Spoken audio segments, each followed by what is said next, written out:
Anda masih bersama kami di Kompas Petang, Saudara. Hakim Konstitusi Anwar Usman yang dicopot dari jabatannya sebagai Ketua Mahkamah Konstitusi oleh Majelis Kehormatan MK mengajukan gugatan terhadap Ketua MK saat ini Soehartoyo ke Pengadilan Tata Usaha Negara. Hakim Konstitusi Anwar Usman menggugat Ketua MK Soehartoyo ke PT UN setelah ia melayangkan surat keberatan atas pengangkatan Soehartoyo sebagai Ketua MK. Soehartoyo menggantikan Anwar sebagai Ketua MK menyusul putusan Majelis Kehormatan Mahkamah Konstitusi mengenai pelanggaran etik Anwar Usman sehubungan dengan putusan MK terkait batas usia Capres dan Cawapres.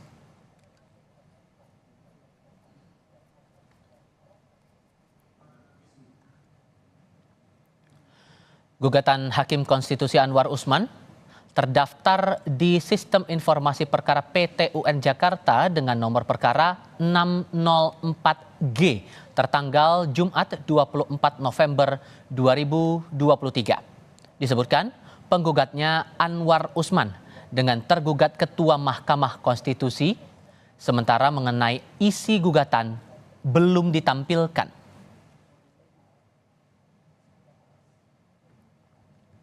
Assalamualaikum warahmatullahi wabarakatuh. Sebelumnya, Hakim Konstitusi Anwar Usman menyampaikan surat keberatan kepada Mahkamah Konstitusi atas pengangkatan Soehartoyo sebagai Ketua MK. Anwar menyampaikan surat keberatannya melalui 3 kuasa hukum yang dikirimkan ke Mahkamah Konstitusi pada 15 November 2023. Anwar keberatan atas surat pengangkatan Soehartoyo sebagai Ketua MK menggantikan dirinya yang dicopot Majelis Kehormatan Mahkamah Konstitusi. Assalamualaikum.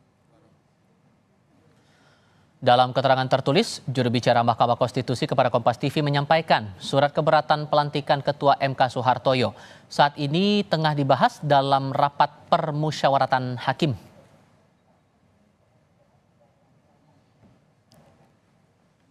Hakim Mahkamah Konstitusi Anwar Usman menggugat Ketua MK Soehartoyo ke Pengadilan Tata Usaha Negara Jakarta hari ini.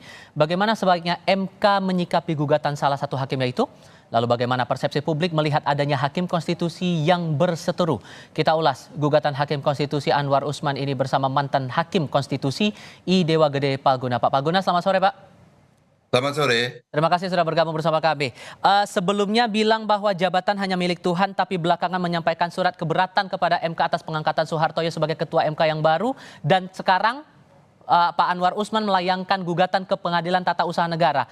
Menurut perspektif Anda, manuver apa sebetulnya yang sedang dilakukan Pak Anwar ini? Terima kasih. Tentu saya tidak tahu apa sesungguhnya yang ada di belakang dasar pemikiran beliau, Pak Anwar Usman. Tetapi yang sudah pasti menurut saya bahwa hal ini sudah jelas akan berdampak buruk terhadap Mahkamah Konstitusi sendiri dan lebih-lebih kepada beliau. Itu keyakinan saya. Keyakinan saya itu didasari oleh fakta-fakta sosial yang berkembang sebelum, pada saat, dan sesudah putusan dalam perkara 90 diambil dan setelah diucapkannya putusan Majelis Kehormatan Mahkamah Konstitusi. Nah, itu yang ada dalam benak saya. Karena sekarang persoalannya mestinya adalah konsentrasi dari Mahkamah Konstitusi adalah ditujukan kepada upaya, kalau boleh saya mengatakan, adalah upaya pemulihan keadaan yang boleh dikatakan terpuruk, sangat terpuruk di mata publik. Kita tidak bicara soal ini ya, kita tidak bicara soal persepsi hukumnya ya, bukan soal hukumnya. Kita percaya soal persepsi publiknya yang sangat terpuruk di mata publik, dan ini harusnya dijawab dengan kinerja oleh Mahkamah Konstitusi khususnya. Nah, sekarang ada kejadian seperti ini yang menurut saya itu sangat tidak produktif ya terhadap lembaga dan lebih-lebih terhadap diri pribadi yang mulia ya Pak Profesor Anwar Usman dalam hal ini. Jadi saya sangat menyayangkan hal yang seperti ini terjadi untuk institusi yang mestinya diisi oleh negarawan. Oke. Nah, itu menurut saya. Anda juga mempertanyakan tidak kenapa kemudian yang tergugatnya adalah Ketua MK saat ini, kalau kemudian keberatan karena pengangkatan terhadap Soehartoyo itu? Nah, itu yang saya nggak paham. Karena Anda sendiri juga belum kita bisa lihat apa isinya sesungguhnya gugatannya di laman itu kan. hanya bahasa. Kalau makanya logika saya itu kan kalau gugatan tata usaha negara itu kan berarti ditujukannya adalah kepada putusan pejabat tata usaha negara kan gitu kan. Berarti mungkin nanti ke presnya kan yang akan yang menjadi objek gugatan. Tapi saya tidak tahu.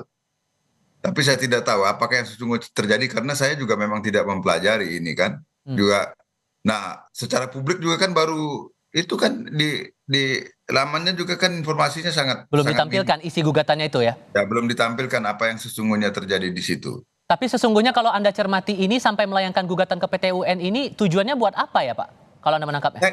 Saya tidak paham dengan tujuannya, tapi mengapa tadi saya menyayangkan begini loh. Waktu rapat permusyawaratan hakim itu kan beliau hadir.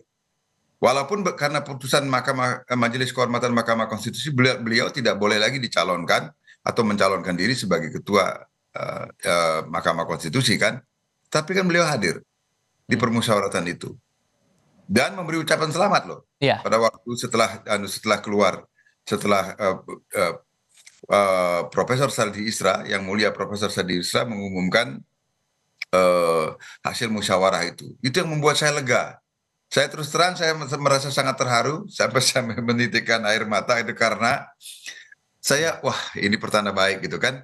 Karena itu hasil dari musyawarah langsung keluar mufakat dan yang menurut saya dalam proses itu yang ada dalam bayangan saya waktu kenegarawanan itu ditunjukkan ketika karena ada dua nama yang muncul pada waktu sebagai ketua Mahkamah Konstitusi yaitu Saldi Isra dan Suhartoyo. Nah, mereka kemudian disilahkan berunding berdua. Artinya kan hakim yang lain tidak ada keberatan kan? Pokoknya saya percaya di antara Anda berdua silahkan selesaikan. Siapa yang mau jadi ketua, siapa yang mau jadi wakil. Kan kalau di bahasa sederhana kan seperti itu kan? Sehingga logikanya tidak perlu ada keberatan lagi kan? Alangkah indahnya hal itu dulu kalau dilihat dari segi proses sebenarnya. Dan kemudian nanti lalu keluar dalam bentuk dalam jumpa pers, salaman, saling memberikan ucapan selamat, indah sekali. Nah, artinya, itu kembali sekarang ke pertanyaannya. Apa kemudian yang terjadi? Ya, apakah itu hasil kepura-puraan ataukah ini dadakan? Kan itu jadi pertanyaan publiknya. Nah, mengapa sampai kemudian ada timbul keberatan seperti itu? Nah, mestinya sebab logikanya kalau memang ada keberatan dalam proses itu, harusnya kan tidak mungkin lahir musyawarah mufakat. Paling voting gitu kan? Mestinya kan begitu. Ini hasil musyawarah mufakat loh.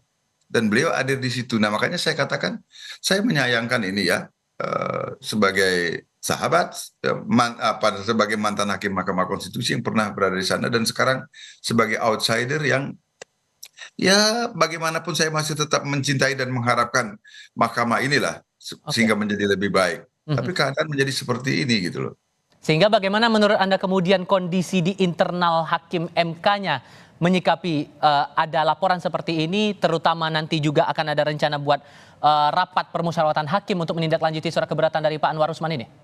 Sekarang kita lihat, kalau memang hasil permusyawaratan pada waktu itu adalah hasil sungguhan, mestinya pasti putusan hasil rapat permusyawaratan hakim bulat mengatakan bahwa tidak ada persoalan dalam bayangan saya ya.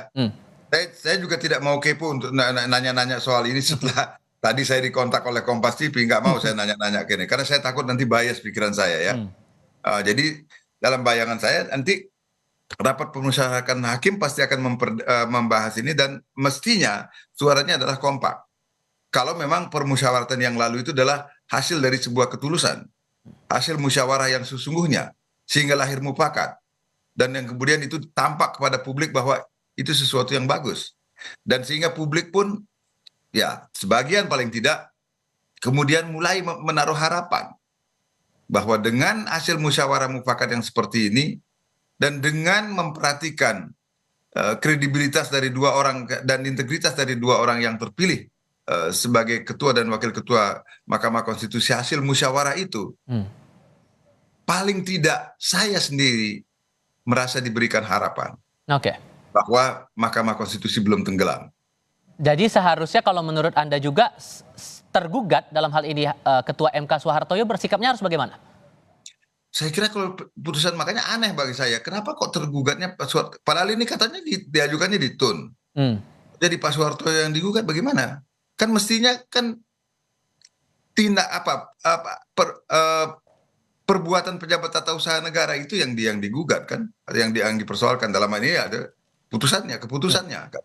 Keputusan pengangkatan Pak Soehartojo kan itu yang mesti digugat kalau memang gugatannya gugatan tata usaha negara loh. Dalam pemahaman saya. Kecuali kalau saya keliru ya memahami tindakan yang sesungguhnya itu. Jadi seharusnya Soehartojo santai saja menanggapi ini. Ya karena bukan beliau yang jadi objek kan itu kalau ada kesalahan pembuatan keputusan kan yang bersalah itu pejabat tata usaha negaranya. Tetapi kan dalam soal ini kan itu formalitas saja. Karena proses yang berlangsung di dalamnya itu sebagaimana saya katakan tadi itu adalah hasil musyawarah yang kemudian melahirkan kata sepakat yang tadi bahkan diserahkan kepada 2 orang itu untuk menentukan siapa di antara yang kemudian menjadi ketua atau wakil ketua. Kecuali kalau itu palsu. Itu kan lain lagi ceritanya gimana. Dan tidak mungkin lah itu palsu kan masa. Bagaimana kan ada 9 orang hakim yang bermusyawarah melahirkan kesepakatan demikian. Dan kemudian itu